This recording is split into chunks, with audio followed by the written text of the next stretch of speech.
ના થોડા ભાઈ જો બાઇક લઈને હાલ આવ્યા હા સવારે 7 વાગે બોલાયા કોણ હવે આવ્યા હા જોઈ લો જોગણીમાના દર્શન કરવા આવ્યા હા વનનો મંગુબેન રહેવાનું મંગુબેન હા અમે તો રહેવાના જ હા હા જોજો શાંતિ પ્રસાદ લઈને હા પ્રસાદ લઈને હારે જય જોગણી માતા માતાજી દરેકની મનોકામના પૂરી કરે એવી પ્રાર્થના જો ધનપુરા જોગણી માતાના મંદિરમાં આવી ગયો છું પાછળ જો અમારા શાંતિભાઈ મિત્ર મંડળના સભ્યો પાછળ હિરેન છે જો માતાજી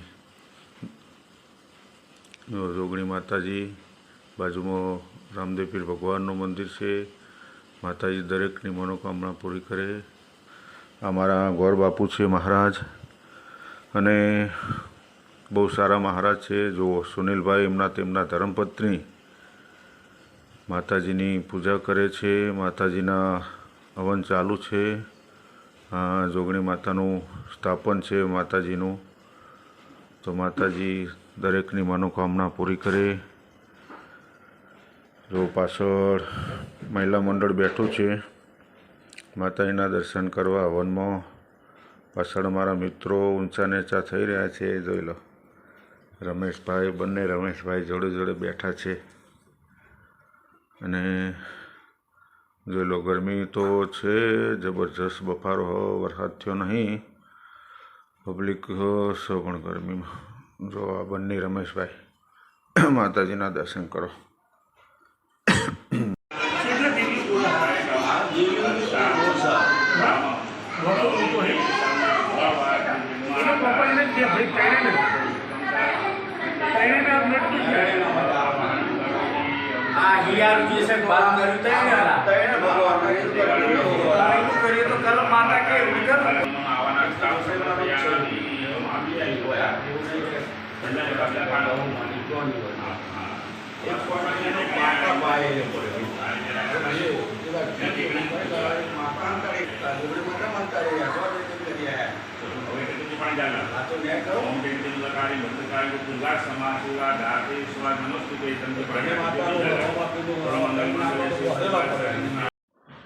મિત્રો પાછા ફરી આપણે હવનમાં આવી ગયા છે રામદેવ પીર મંદિરના દર્શન કરી અને પાછા ફરીથી હવનમાં અહીંયા આવી ગયા દર્શન કરવા માટે માતાજીની પૂજા ચાલુ જ છે હવનની મારા પર મહારાજ પૂજા કરે છે પાછળ જુઓ બધા બહેનો બેઠા છે માતાજીના દર્શન કરવા જે લોકો આવે તે ધન્યતા અનુભવે છે માતાજી દરેકની મનોકામના પૂરી કરે મા જોગણીમાં રામદેવ પીર ભગવાન એવી પ્રાર્થના જોઈ લો રમેશભાઈ પહા ફરીથી હજુ ત્યાં જ બેઠા છે માતાજીના હવન ચાલુ હો જો અમારા વેવાઈ બંને રમેશભાઈ જોઈ લો મારા સમનલાલ વેવાઈ હ જોડે થોડાભાઈ હ જોડે રસિકભાઈ ભુવાજી બેઠા હ સતરાલથી જોઈ લો બધા વાતો કરો હ ગરમી જબ્બર હો પંખો ચાલુ હો તો પણ માતાજી દરેકની મનોકામના પૂરી કરે એવી પ્રાર્થના જય જોગણી માતા જય માતાજી જય તો મિત્રો દર્શન કરીને આવી ગયો હો જો કોમરકોટમાં ગાડી આવી જઈ હો એ ગાડી કોમરકોટમાં ગાયો બેઠી હો જો માતાજીની ઓળી હો અને અહીંયા ગાડી આપણે પાર્કિંગ કરી દઈએ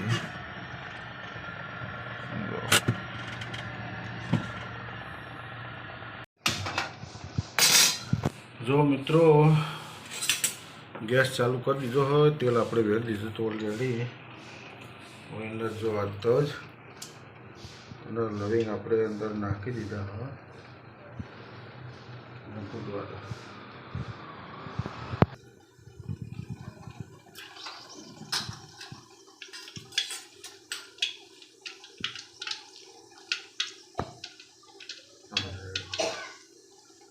ચાલો જો મિત્રો આ તેલ આવી ગયો અંદર રહી નાખી હા પછી જુઓ લીલા મરચાં, લીલો લીમડો, અંદર આ જીરું હ, આ હિંગ હ, ટામેટાં અને અંદર હળદર નાખેલી છે. તો આપણે અંદર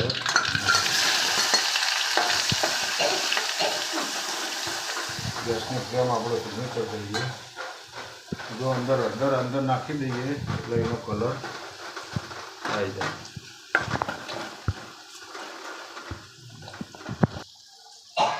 જો મિત્રો મીઠું નાખી દીધું હોય ના બેસન, કારણ કે ચણાનું શાક એટલે બેસન નાખીએ તો બેસન અંદર તેલમાં શેકી દેવાનું. જો મિત્રો જાડો થઈ જાય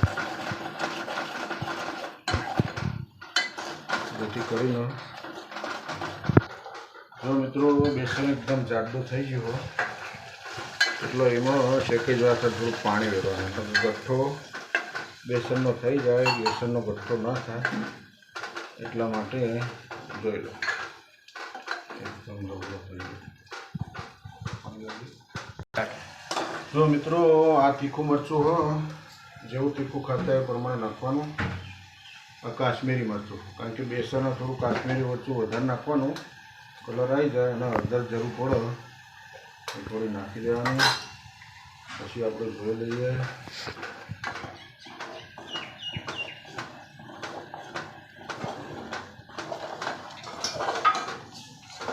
જોઈ લો. જો મિત્રો અંદર હે ને જે તીખું ખાતા હોય તો માપનું, કોઈ ચણાના શાકમાં ગોળ ટોમેટો આવે તો ઘર પર નાખવું ઓળાવો. જો મસ્ત ગ્રેવી થઈ ગઈ જાડી, અંદર ચણે નાખી દઈએ. અંદર ના જો કોથમીર અંદર નાખી દઈએ એટલે થોડી ઉકળી જાય ને અંદર મસ્ત ટેસ્ટ આવી જાય. જોઈ ગરમી જબરજસ્ત કશો વળી ગયો હા, પણ હવે શાક બનાવવું પડે. જો મિત્રો આ શાક ઉકળો હો તો ગરમી જબરજસ્ત હો, જોઈ લો. હા મિત્રો તમારે બહાર બતાવું છો, તમે ગરમી જુઓ જબરજસ્ત. પાછળ ખુલ્લો પ્લોટ હો, રાતે વરસાદ થયો નહીં, કાલ દિવસો થોડો થયો, અત્યારે જબરજસ્ત બફારો તમે જોઈ લો. વાદળા હોમાં ઉનાળાની ગરમી સારી, આ બફારો ખોટો એવું થયું વાતાવરણ જોઈ લો. સર મિત્રો જબરજસ્ત વાતાવરણ સારું હોય પણ ગરમી હોય. જો શાક ઉતરી ગયું હોય તો શાકનો ટેસ્ટ કરી જોઈએ કેવું થયું. સ્ટાર્ટ મિત્રો હવે ટેસ્ટ કરી જોઈએ. જો વાટકીમાં લઈ લીધું જોઈ લો. સબસ્ક્રાઈબર મિત્રો એકદમ મસ્ત સબ્જી દેખાય. હવે ટેસ્ટમાં ગમે તે હોય, હવે ટેસ્ટ કરું.